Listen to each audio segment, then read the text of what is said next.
to understand that we're just passing through as people. Okay, we live in a nation, but this nation isn't our home.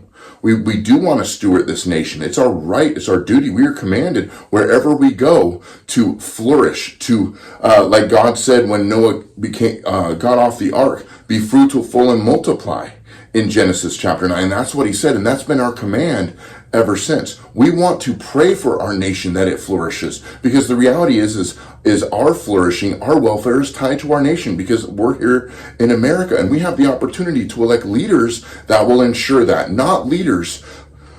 We are in so many ways spiritual exiles. We are living in a nation that has turned its back on God.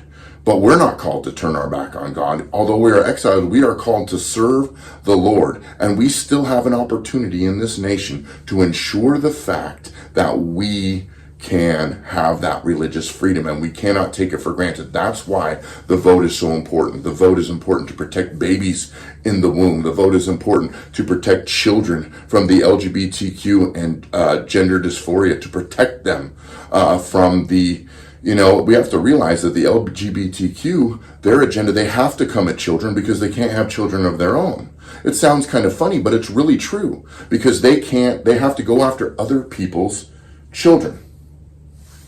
So in this, we need to realize that we have to select leaders that are flawed. We are not selecting our God. Our God is holy, sovereign, righteous, and just.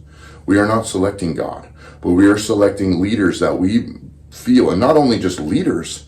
In the presidential candidate, we're choosing Supreme Court justices. Are those justices that the next president going to appoint, are they going to protect the religious freedom and biblical values? And if they don't, it's going to be dangerous for our kids and our grandkids growing up in a nation where those things aren't protected. We're voting for our kids and our grandkids here. I believe that God created government and he gave it to serve mankind. We read about that in Romans chapter 13. All right? We cannot stay out of this process as biblical Christians. We cannot stay out of the process. The Bible commands us to be good stewards of the nation that we're in, the city that we're in, like we just read out of Jeremiah. So this is my final plea to all of you. Pray, fill out your ballot, and go and turn it in.